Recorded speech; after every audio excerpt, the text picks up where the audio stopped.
প্রিয় দর্শক আসসালামু আলাইকুম। প্রিয় দর্শক, প্রাথমিক ও গণশিক্ষা মন্ত্রণালয়ে একটা চাকরি নিয়োগ বিজ্ঞপ্তি প্রকাশিত হয়েছে, দেখতে পাচ্ছেন। আমি আবার বলছি, প্রাথমিক ও গণশিক্ষা মন্ত্রণালয়ের চাকরি টোটাল পদ সংখ্যা 20 জন। প্রিয় দর্শক, এখন এখানে আমি পদের নাম, শিক্ষত যোগ্যতা, অভিজ্ঞতা, বেতন সম্পর্কে বিস্তারিত বিষয় নিয়ে আলোচনা করবো। আমাকে সময় দিয়ে সাথে থাকুন। প্রিয় দর্শক, শুরু করার আগে একটা কথা আমি যেটা বলে থাকি সবসময়, যে বাংলাদেশের যে কোনো চাকরি নিয়োগ বিজ্ঞপ্তি প্রকাশিতের সাথে সাথে সেটি আমি আমার চ্যানেলে প্রকাশ করে থাকি।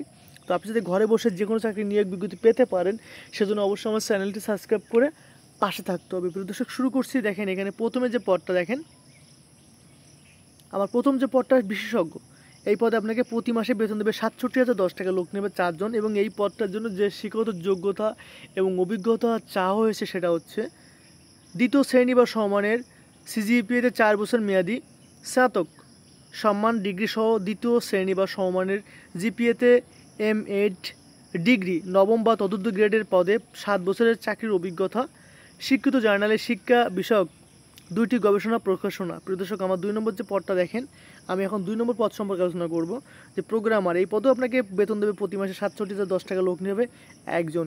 এখানে শিক্ষাগত যোগ্যতার ক্ষেত্রে বলা হয়েছে computer science, computer science and engineering, electrical and electronics engineering, informations and communication technology সংশ্লিষ্ট বিষয় দ্বিতীয় শ্রেণী বা সমমানের সিজিপিএ সহ 4 বছর মেয়াদী স্নাতক ডিগ্রি।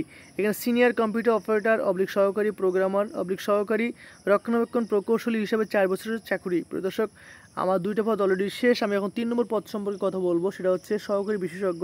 এই পদে আপনাকে প্রতি মাসে বেতন দেবে 53,060 টাকা, লোক নিয়ে হবে 15 জন। এখানে বলা আছে যেটা, যে দ্বিতীয় শ্রেণী বা সমমানের সিজিপিএতে স্নাতকোত্তর ডিগ্রি সহ দ্বিতীয় শ্রেণী বা সমমানের সিজিপিএতে স্নাতক ডিগ্রি বা দ্বিতীয় শ্রেণী বা সমমানের সিজিপিতে 4 বছর মেয়াদী স্নাতক সম্মান ডিগ্রি এবং দ্বিতীয় শ্রেণীর bachelor of education B Ed degree. প্রিয় দর্শক, আমার টোটাল দেখতে পাচ্ছেন অলরেডি আমার যে টোটাল 3টা মাত্র পদের যে অলরেডি 15 জন লোক নিয়ে 20 জন লোক নিয়ে সেটা আমার আলোচনা করা শেষ। নিচের যে কলমটা এটা একটু মনোযোগ সহকারে দেখেন। এখানে বলা আছে যে নিয়োগ বিজ্ঞপ্তিতে উল্লেখিত আবেদন গ্রহণের সময়সীমার মধ্যে বিভিন্ন সময় ইন্টারনেট সংযোগ বিঘ্ন ঘটায় আবেদন গ্রহণের শেষ সময় এখানে 27/8/2024 সাল বিকাল 5টা পর্যন্ত পুনরুদ্ধারণ করা হলো। এখানে পরবর্তী তথ্যের জন্য আমাকে সময় দিয়ে পরবর্তী পেজে চলে যান। প্রিয় দর্শক, এখানে দেখেন, এখানে যে তথ্যগুলো আছে, আপনি যেটা বলি, আমি সময় স্বল্পতার ক্ষেত্রে সেম, এখানে আমি সময়গুলো পড়বো না।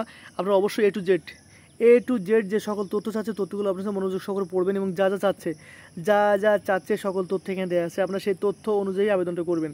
বুঝতে পারছেন? ওকে, আমি পরবর্তী পেজে চলে যাচ্ছি। পরবর্তী পেজে যেটা বলা থাকে দেখেন, এখানে আমি যেটা 2টা কথা এখানে বলে থাকি, যেটা দেখেন এখানে আমি যেটা বলি, দেখেন যে আবেদনের শেষ তারিখ দেখেন, এখানে বলা আছে যে অনলাইনে আবেদনপত্র পূর্ণ পরীক্ষার ফি জমা দানের শুরুর তারিখের সময় এখানে 21/7/2024 সাল সকাল 10টা আবেদনপত্র শুরু হয়েছিল এবং আবেদনপত্র জমা দানের শেষ তারিখ এখানে 27/8/2024 সাল বিকাল 5টা। আপনাকে অবশ্যই এই তারিখের ভিতরে আবেদনটা শেষ করতে হবে। এবং আরেকটা কথা এখানে দেখেন, আবেদনের সূত্র, এটা বাংলাদেশ প্রতিদিন পত্রিকায় 15/8/2024 সাল তারিখে 7 নম্বর পৃষ্ঠায় নিয়োগটি প্রকাশিত হয়েছে। প্রিয় দর্শক, এই নিয়োগ সম্পর্কে যদি কোনো তথ্য আপনার জানার প্রয়োজন হয়ে থাকে, অবশ্যই আমাকে কমেন্টে জানাবেন। আমি সঠিক তথ্য দিয়ে আপনাদেরকে সাহায্য করবো। শেষ করছি, তার আগে আরেকবার লাস্ট কথা, যে বাংলাদেশের যে কোনো সরকারি চাকরি বা কোম্পানির চাকরি বা যে কোনো চাকরির নিয়োগ বিজ্ঞপ্তি প্রকাশিতের সাথে সাথে সেটি আমি আমার চ্যানেলে প্রকাশ করে থাকি। তো আপনি যদি ঘরে বসে যে কোনো চাকরির নিয়োগ বিজ্ঞপ্তি পেতে পারেন, সেজন্য অবশ্যই আমার চ্যানেলটি সাবস্ক্রাইব করে পাশে থাকতে হবে। প্রিয় দর্শক, আপনারা সবসময় সুস্থ এবং ভালো থাকুন। আল্লাহ হাফিজ।